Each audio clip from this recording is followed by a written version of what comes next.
Shri Sai Ram. Om Shri Sai Ram. Nice to see everybody here. Today we have a fantastic class about what could be mankind's greatest invention, the wheel. The class is entitled Where There Is a Wheel, and it's written by a Mr. P. Sainath. Before we get into the class, let's look at the pre-reading activity. Where there is a wheel, what does this remind you of? It reminds us of the quote, where there is a will. Where there is a will, we can go ahead and do something. If you have willpower, you're enabled to do something. List some of the simple things that have been changed, that have changed the lives of people. The number one thing is the wheel. The wheel has changed the life. It was invented so many thousands of years ago, way back to the prehistoric man. They used to want to move heavy objects, and rather than just dragging them, they would put a round, like a tree or a round pole underneath the heavy object and pull it along. That was the first wheel. And now we've used the wheel for our civilization in so many different ways. So they've asked us to list some of the simple things that have changed the lives of people besides the wheel. Look at the compass. The compass, so that people could see which was north and where people are located. It helped the whole world a lot. Secondly, what about the pen?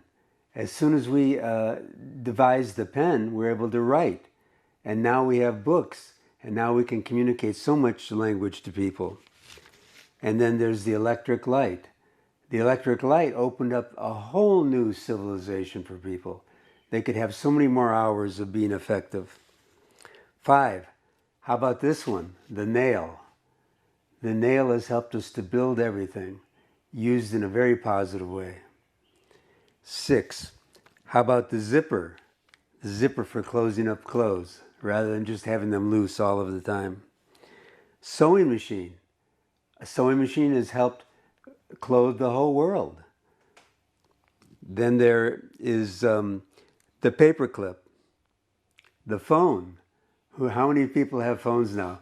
Many people have 2 phones to be in communication. So many nice things have been invented. And recently we have duct tape for putting things together. We have, in the culinary world, in the eating world, we have the potato chip. Look what's happened with the potato chip. Everybody loves the potato chip. We have spray cans to paint things. Now we can spray them nicely. We have blenders to process food. Chainsaw, we can cut down so many trees, whereas in one day a man would only cut down 1 or 2 trees. Now with a chainsaw, he can cut 10 trees. The printer for making books. So many beautiful inventions are there. But the wheel is one of the first ones, and it's the one we're discussing today, and how it has changed people's lives. You can see these 2 ladies going ahead to school on their bicycle. The bicycle gives you 4 to 5 times the range of just walking. Let's look at the author here. The author's name is Mr. Sainath. And who is he? He's an Indian journalist and a photojournalist, focusing on social problems. He took it upon himself to look into what was really happening after India got its independence. And he focuses on social problems, rural affairs, poverty, and the aftermaths of globalism in India. Globalism, of course, this sweeping where everybody has to be the same and be in this productive society. He's looking at that effect on India. He is the rural affairs editor of The Hindu, one of the biggest newspapers in India. He's a regular contributor to The Telegraph in Kolkata. And he also writes for the fortnightly Frontline and also the daily Business Line in Chennai. So he's written many stories and checked many areas out. And what he did was, in this particular story that we're studying today, from 91 until 95, he looked into this movement of the cycle movement. And he wrote this essay in a book called Everybody Loves a Good Drought, which was produced in 1996. This is a recent picture of him. When he wrote the story, he was 25 years younger, same head of hair, in good shape. So this whole story takes place around Pudukkottai in Tamil Nadu. And he starts it off. He says, Pudukkottai, Tamil Nadu, cycling as a social movement sounds far-fetched, perhaps, but not that far, not all that far, to tens of thousands of neo-literate rural women in the Pudukkottai district. Neo-literate means newly literate. They just learned how to read. People find ways, sometimes curious ones, of hitting out at their backwardness, of expressing defiance, of hammering the fetters that holds them. In one of India's poorest districts, cycling seems to be the chosen medium for rural women. You can see in this picture here, the lady is learning how to bicycle, and two people are helping her. During the past 18 months, this was written in 92, okay, over 100,000 rural women, most of them newly literates, they've just learned how to read, have taken to bicycling as a symbol of independence, freedom, and mobility. If we exclude girls below 10 years of age, it would mean that over 1/4 of all rural women have learnt cycling. And over 70,000 of these women have taken place in public exhibition cum contest to proudly display their new skills. And still, the training camps and desire to learn continue. In 92, there was a big movement to get into cycling, and they had a big week-long program showing their skills. We'll go into that a little bit more later. You can see how they're all getting together and enjoying learning how to cycle. In the heart of the rural Pudukkottai, young women zip along the roads on their bicycles. Jamila Bibi, who has taken to cycling, told me, this is her quote, "It's my right. We can go anywhere. Now I don't have to wait for a bus. I know people make dirty remarks when I started cycling, but I paid no attention. I wanted to be free." And you can see how happy she looks. She's free. She can go where she wants to. Fatima is a secondary school teacher. She is so addicted to cycling that she hires a bicycle for half an hour each evening. She cannot yet afford to buy one, as the cost is over 12,000 rupees.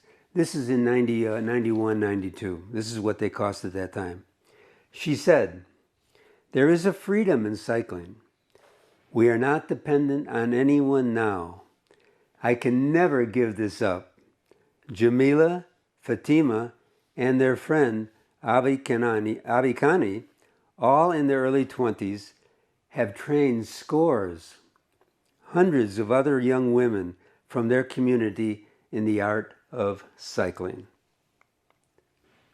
So nice. They learn how to cycle, and they're teaching all the rest of the people how to cycle. Cycling has swept across this district.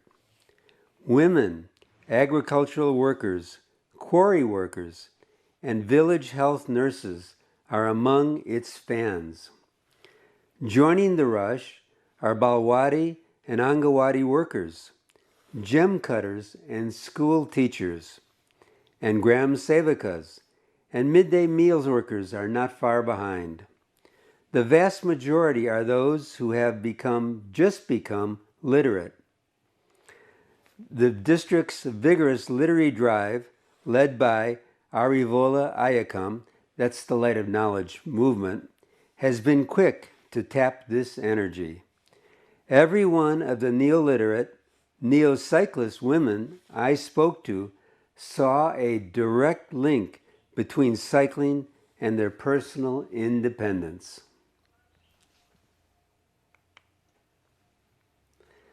The main thing is what N. Kanamala, Arivoli's central coordinator and one of the pioneers of the cycling movement, said, was the confidence it gave women. Very importantly, it reduced their dependence on men. Now, we can see a woman doing a 4-kilometer stretch on her cycle to collect water, sometimes with her children on the bicycle. Even carting provisions from other places can be done on their own. But believe me, women had to put up with some vicious attacks on their character when this began. So many made filthy remarks, but Arivoli gave the cycling social sanction, so women took to it. And then should we go further, what really happened here, why this got to be such an important movement. Early among them, Kanamala herself, although she was well educated, although a science graduate, had never mustered the courage to try a cycle earlier. Visiting an Arivola cycle training camp is an unusual experience. Here you can see a lady coming to the camp, and all the people are helping her to learn how to bicycle.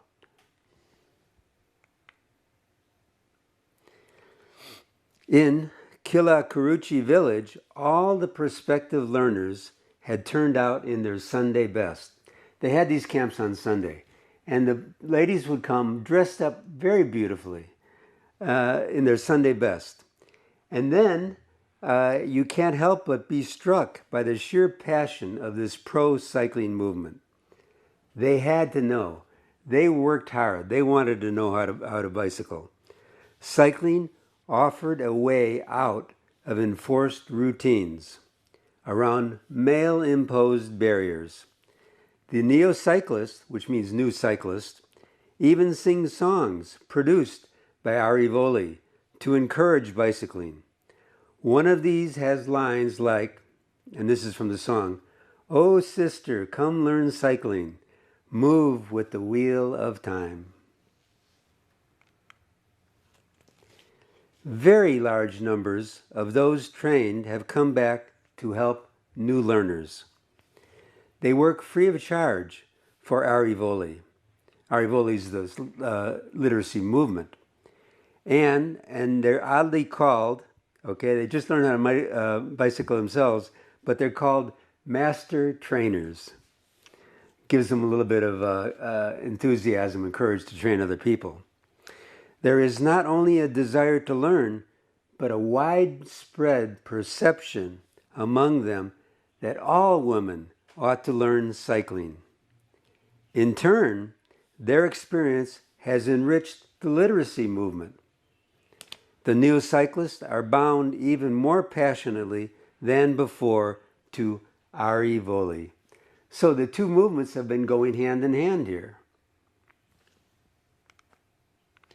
The whole phenomenon was the brainchild of the popular former district collector Sheila Rani Chunkath.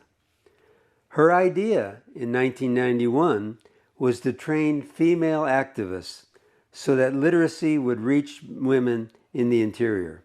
So she took a small group of people and she trained them to become activists, to go out and talk to the people about learning how to read and helping them to learn how to read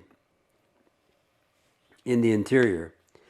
She also included mobility as part of that literacy drive. So they would go out there and tell them about reading and also about bicycling. This flowed from the fact that lack of mobility among women played a big role in undermining their confidence.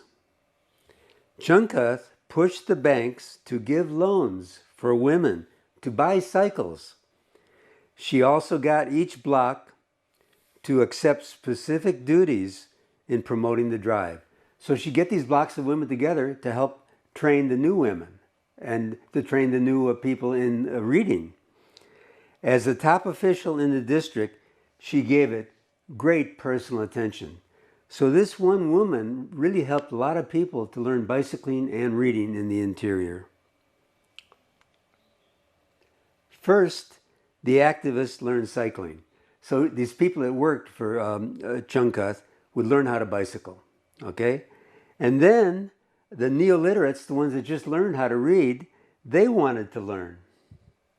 Every woman wanted to learn. Once the ball gets rolling, then people want to get on board. And everybody wanted to learn.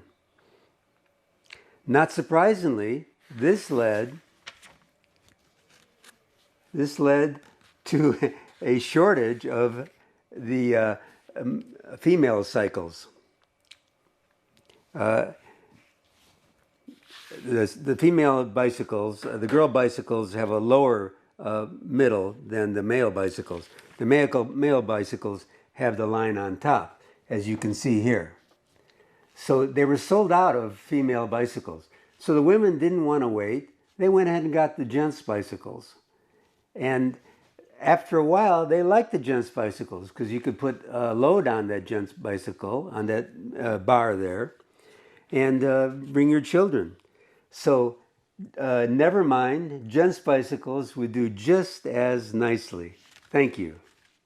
And you can see how happy they are learning how to ride on a gents' bicycle.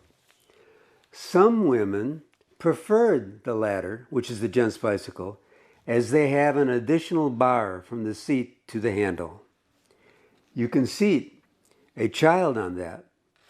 And to this day, thousands of women here ride gents' bicycles. Thousands of others dream of the day they will be able to afford any bicycle at all.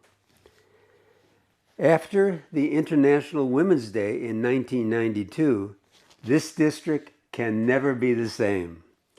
Flags on the handlebars, bells ringing, over 1,500 female cyclists took the Pudukkottai by storm. Their all-women's rally stunned the town's inhabitants with its massive showing.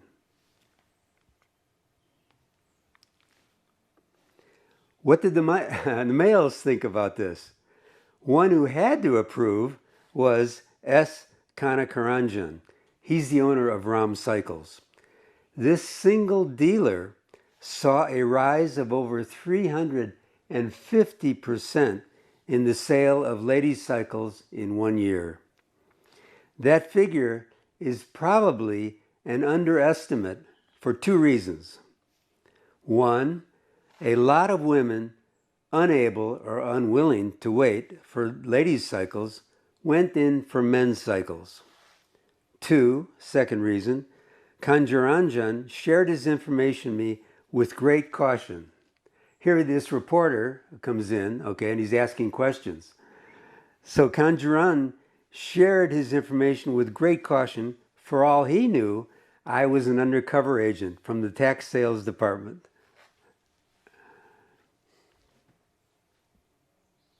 In any case, not all the males were hostile. Some were even encouraging.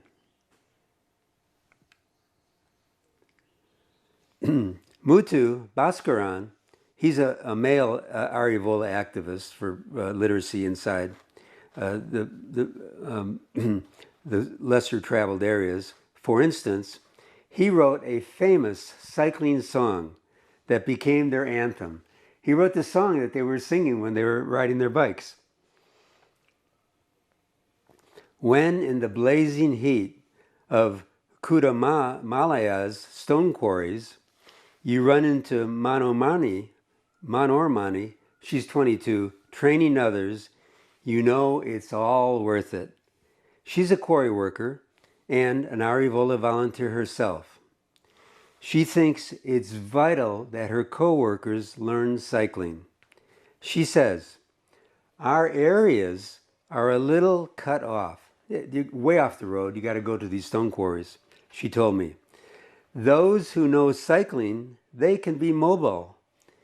In a single week in 1992, more than 70,000 women displayed their cycling skills at the public exhibition cum contest run by Aryavoli.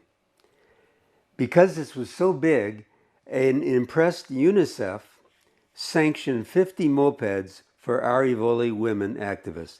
UNICEF is that international organization that tries to help areas that are trying to upgrade their way of living.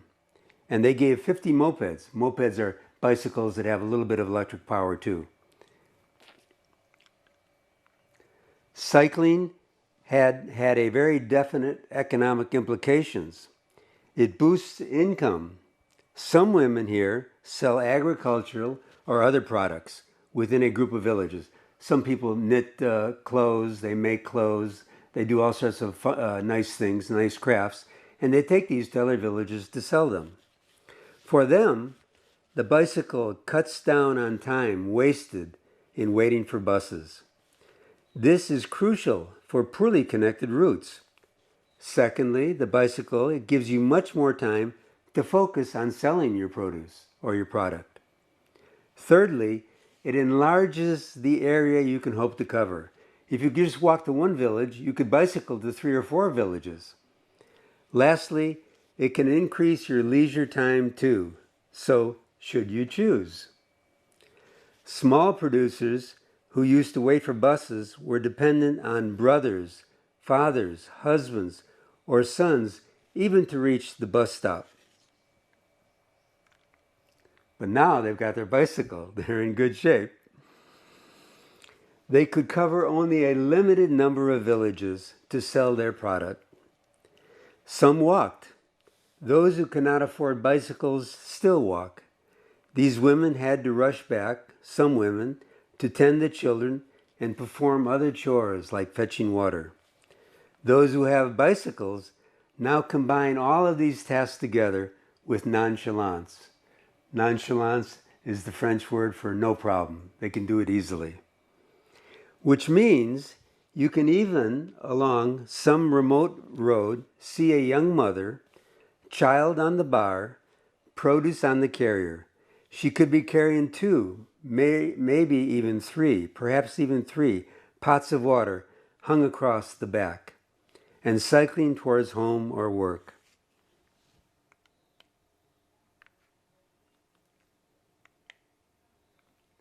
Yet, it would be very wrong to emphasize the economic aspect over all else. The sense of self-respect that it brings is vital. Of course, it's not economic, said Fatima, giving me a funny look that made me feel rather stupid. What money do I make from cycling? I lose money. I can't afford a bicycle, but I hire one every evening just to feel that goodness, that independence. You can see she's got a big, proud smile. She's independent. She goes and wherever she wants to go. Never before reaching Pudukkottai had I seen this humble vehicle, the bicycle, in that light, the bicycle as a metaphor for freedom. It is difficult for people to see how big this is for rural women, said Kanamal. It is an Himalayan achievement, like flying an aeroplane for them. People may laugh. Only women know how important it is. So the postscript, the author, Sainath, went back. He said, when I returned to Pudukkottai in April of 1995, this is 3 years, the craze about bicycles was still on. But a large number of women were unable to afford the bicycles, and the prices had gone up from 1,200 in 91-92. They each cost around 1,400 rupees. And a new generation was coming up, but it was still too young to gain from the first round. These are the new babies that were born. They're still not old enough to bicycle. Pudukkottai remains unique among Indian districts for the stunning proportion of women who have taken to cycling and the enthusiasm for gaining the skill among the rest. Everybody in Pudukkottai wants to go ahead and learn how to bicycle so that they can go on with their wheel of life. This postscript was written in 1995, and what has happened since then? In Ladakh, northern India, there's a gentleman named Sonam Wanchuk, and he believes that the wheel and the bicycle are mankind's greatest invention. This is a picture taken a month ago up in Ladakh, and you can see the bicycle now has gotten a little bit smaller, and you can fold it up. And it also has a function, a moped function, where it has some electrical power to have you go up hills. So this Sonan Wanchuk bicycles 7 kilometers each day to work and then back with his small cycle. And this is the future, is using bicycles to get around.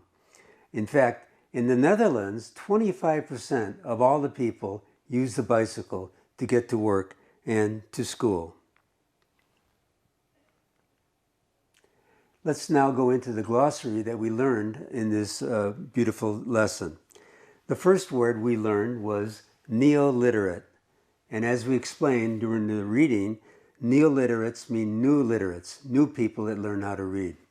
Just like neo-cyclists mean new cyclists, people that just learn how to cycle. Neo is the word for new. The next word is grama sevakas. These are women social workers that work in villages, and they've learned how to bicycle in this area. Phenomenon. Phenomenon is a fact or an event in nature or society. Many phenomena have taken place. It's a beautiful word. Brainchild. This is a fun word. An idea or an invention of one person. All of a sudden the light goes on and they have an idea and they bring it into creation. For instance, this bicycle or the wheel or the electric light bulb. These were brainchilds. Nonchalance, French word meaning indifference, unmoved. Here the persons can bicycle, the lady can bring her children on the bicycle, her produce on the bicycle, and move along nicely. So many different kilometers. Let's go ahead to comprehension number 1. The easy questions that are asked about this particular subject, this particular lesson. Number 1, what does cycling as a symbol of social mobility mean? Because this whole article is about the social impact of bicycling and reading in this town. It means freedom. Cycling gives you the freedom to move freely. It gives you independence, and it makes you more mobile. Number 2, when Jamila Bibi says, "It is my right, we can go anywhere," what is she saying? We have 4 choices here. She's asserting her right to move freely. She's suggesting mobility leading to liberation. She's expressing her indifference to remarks. Or she's boasting about her cycling ability. The correct answer is A. She's asserting her right to move freely. She's happy she can go anywhere on her bicycle. Number 3, what does bicycle represent for the rural women? It's a state of freedom. They become free. They can do what they want to. Now let's go to number 4. What is common between neoliterates and neocyclists? Well, what happened was that people became literate and then they started being told, look, you can have bicycles, okay? And so the first people that started to learn how to read in this area started cycling. And then it caught on. And everybody else wanted to practice cycling. And then that went back to the illiteracy. They wanted to do both. They made it popular. That's the connection. The neoliterates made cycling popular. Okay, number 5. Enforced routine and male-imposed barrier refers to what? We have 4 choices. Confining women to the kitchen, subjecting women to drudgery, C, status of women in a patriarchal society, or D, lack of freedom of movement. Well, these 2 statements, enforced routine and male-imposed barriers, are what a patriarchal society imposed on women. So number C is the correct answer. It's the status of women in this society. which is changing quickly. Number 6, how did some men react to the women who took to cycling? Some women made funny remarks as they would go bicycling by. But after the Arivola sanction came, saying, look, the literate people, the people that can read now, these new women that can read, they should be able to bicycle. And it became common knowledge. Then the men changed their tune.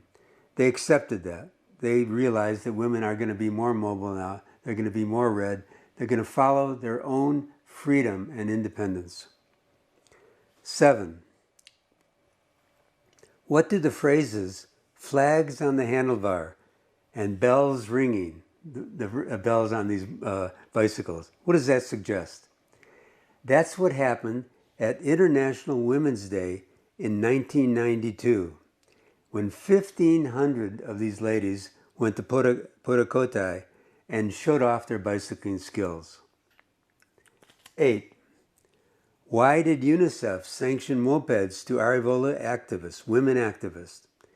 They saw this movement in Pudukkottai and the area, and in 1 week, there was 70,000 cyclists at the exhibition showing off their skills. And when that was presented to UNICEF, they decided these women are working hard, and they offered 50 of these mopeds so that 50 more people could be bicycling and being independent. 9, why is the cycle called the humble vehicle? Well, it's the smallest. We have these big buses, big trucks, big lorries, and then we have cars, big cars, smaller cars. Then we have motorcycles, big motorcycles, smaller motorcycles. What's the last one? We have the humble little bicycle. And as we all know, might makes right, or it used to back in 1991, all right? And so if a bus was coming, you'd get out of the way if you were on your bicycle. But now there's been a change. In 2020, now there's a change, and people are taking to bicycling. And there's going to be a change in the laws. And people will respect these little, humble bicycles much more than they have in the past. Okay, let's go to comprehension number 2. What is the role of Arivola Ayakam in liberating women? Arivola Ayakam means the light of knowledge. It was a movement made to make people in India that didn't have a chance to go to school become literate. A beautiful movement. And in the early 90s, it was really, a lot of activists went out and encouraged people to learn how to read. And so once they learned how to read, okay, N. Kanamal, she was the central coordinator, okay, and she pioneered the movement part of the reading. She said, now that you can read, you better move too. So she really helped the cycling movement. 2, in what different ways does the cycling empower rural women? It gives them confidence. Once they can bicycle to the store, or bicycle to the next town, or the town after that, once they can get their own water, once they don't have to rely on men to get to the bus stop, okay, or to do something, they have more confidence. Plus, they can make more income. They could take their produce that they grow, their tomatoes and green peppers, and sell them in many different areas. And they had self-respect. Because they had income, they had mobility, they had more self-respect. Why does the author describe the Arivoli cycle training camp as an unusual experience? Well, he described it. He said that on Sunday, they would have these camps, and these women would come dressed up in their Sunday best. Sunday best means their nicest clothes. And they were all excited to learn how to bicycle. He calls it a passion. They had a passion. They all wanted to learn. It was very interesting to go to these camps. It was a lot of fun. 4, do you think neoliterate women taking to cycling contributes to the literacy movement? Well, of course it does. Sheila Rani Chunkath took up both. She said, look, let's do both of them together. One helps the other. And she really gave a lot of confidence and freedom to these people and encouraged them to do this. And because she was so well respected, people took to it, and a lot of people learned how to bicycle and learned how to read. How does Sheila Rani Kanchuk, the district collector, promote this empowerment of women? First of all, what she did, she started certain girls around her to be activists. And she would have these ladies go into the interior and say, look, we're going to teach you how to read. We're going to have classes. And these ladies inside wanted to learn how to read. So then these activists, Chunka told them, you learn how to bicycle too. So these activists learned how to bicycle. And then when they would go to the new people inside that just learned how to read, they would say, hey, I'm riding a bicycle. You want to learn how to ride? We're having a camp on Sunday. So they got the people that started to learn how to read to start to learn how to bicycle. And then when those people who were reading and bicycling started doing this in town, all of the other women wanted to learn. And they all started coming to these cycle camps. 6, how did the women react to the shortage of lady cycles? Well, at first they volunteered. Look, I'm not going to wait for months for a bicycle to come. I'll buy a gent's bicycle. And then when she bought the gent's bicycle, and she saw, wow, this is very practical. I can put my child on here. I can put my produce on here. It gave them a lot more flexibility. So even today, it's almost 30 years later, many ladies are preferring to buy gents' bicycles. How does Sainath show that cycling brings about changes beyond economic gains? So he explained how people got to be more independent economically, but he showed that some of these people got into cycling just for a sense of self-respect and fun. And he said that bicycling is a metaphor for freedom. These ladies all of a sudden felt free from just being in their home. Now they can go many places. And that's how he showed it. 2, oh sister, come and learn cycling. Move with the wheel of time. This is the song that was sung by one of their theme songs. How does the song suggest that the cycle could be an instrument of social change and progress? So here, Sainath is saying, look, this song is telling these ladies what can happen. You can move with the wheel of time. And as we know, the wheel is one of the best inventions of mankind. And so what the women can do, if they learn how to cycle, okay, they can set in motion the wheel of their life, of their progress. They can start progressing, reading and riding, okay, riding their bicycles. They get freedom from dependence on men. They become much more independent. And as I told you before, this is the way the world is moving. Since 91, 92, 95, many more countries have gotten into bicycling. The Netherlands, 25% of people, that's just all they have is a bicycle. And then other countries, especially in Europe and America, they bicycle everywhere. And there's bicycle lanes now built for bicycles. And so the countries are making it more friendly for bicycles. And they're going to be changing the laws. The laws will change. Right now, you have to be afraid of the buses. But if the laws are changed, that if you hit a cyclist, you lose your right to drive, then all of a sudden, these little bicycles, they will become the king of the road. Okay? And people, they won't be afraid of them, but they will give them the proper respect that they need. So, in this lesson, they go through words that are called idioms or phrases. And what are idioms? An idiom is a special use of the English language, or any language, but we're studying English here now. And English has many idioms. Idioms do not give the literal meaning of the words used in the idiom. It's a clever way to say something, using usually a metaphor. E.g., okay, for example, a change of heart. When you see this written in a poem or in a letter, okay, this person had a change of heart. It would literally mean a heart transplant. But most people, when they have a change of heart, do not get their heart retransplanted. However, idiomatically, it would mean a change in one's attitude or feelings.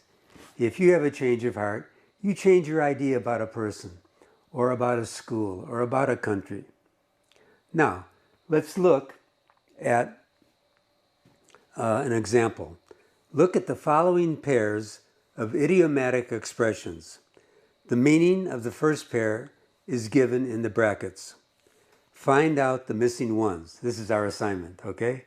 So, number one, we have look at the following. To the day. Okay, to the day I studied, okay? That means exactly that day I studied until, all right? But it can also mean to this day. Okay, what does that mean? It means even now. To this day I'm studying. Okay, I didn't stop studying at the day. I'm studying to this day. I'm studying every day. Let's go to a few more. An idiom is called take by storm. All right? So we take over a place. Our group takes over a restaurant. Okay, we go in, we take over all the tables. All right? We go into the restaurant and all the tables are taken by the students from our class. It's taken by storm. It means to capture by sudden. It's not a violent attack where we go into a restaurant, but it could be in a war, okay? You take an area by storm. So now another reflection of that idiom is the calm before the storm. What does that mean? Almost the same words, but a different idiom. The calm before the storm means a quiet period before the trouble or great activity. Right now, what's happening in India? We have this lockdown. This is the calm before a great activity comes into the country. Much more activity will come after we're done with this lockdown. 3, for all one knows, okay? And that means how little we know. We realize, well, I don't know all the facts. For all I know, or all one knows, this has other ramifications. It means how little we really know. That's the idiom. But another idiom goes, before one knows where one is, okay? All of a sudden, before you know where you're at, okay, with great speed, something happens. That's what this idiom means. All of a sudden, something happens. Before you know where you are, all of a sudden you're whisked away. You're whisked away into right now we have this lockdown, okay? We're whisked out of the city. We can't go into the city anymore. We can't go to school anymore. We're whisked out of our usual lifestyle. Before one knows where one is. All of a sudden it happened. Just one day it was a lockdown. 4, behind or at the wheel. Hey, I'm at the wheel of my life. I think I control my life, okay? You think you have control of the situation. But if you put a spoke in somebody's wheel, you're driving along on a bicycle and somebody puts a stick in your wheel, boom, the wheel stops. So you stop what somebody is trying to do, or you spoil what they're trying to do. You put a spoke in somebody's wheel. Another one is turn out in one's best. You come out on Sunday to learn how to bicycle, you bring your Sunday best. You turn out in your best. That means the nicest clothes you have, you put on. You want to look sharp.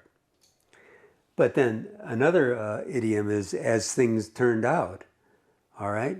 So instead of turning out in your best clothes, as things turned out, I couldn't wear my best clothes. I couldn't make it to school on time. As things turned out, my bus didn't show up, okay? It shows how the situation ends. So let's look at a couple other ones that are sort of more fun, okay? A wet blanket. What does a wet blanket mean? If somebody calls you a wet blanket, it means that instead of going with the flow, you're a wet blanket, you stop the flow. You're no fun. Instead of going along with nice things, you're a wet blanket. You stop it. Hold on to your horses. That means to be patient. Don't let your horses run away. Don't let your chariot go ahead. Stop the horses. Be patient. Kick the bucket means to die. Piece of cake. If a situation is a piece of cake, studying about the wheel, learning about bicycling, if you have a good teacher, it's a piece of cake. Head in the clouds, you have your head up in the air, you're not thinking about practical matters. Under the weather means you're not feeling well. So let's take the emphasis of this whole lesson, okay, and let's have a change of heart about bicycling. Let's try to bicycle more. What are the advantages? We become more healthy. It's proven scientifically, 50% less chance of any heart problems if you bicycle everywhere. You get better air. The air quality is better. You get more enjoyment. So we'll have a change of heart from not bicycling so much to endorsing bicycling and helping our whole country and the whole world get into healthy bicycling. I want to thank you for your kind attention.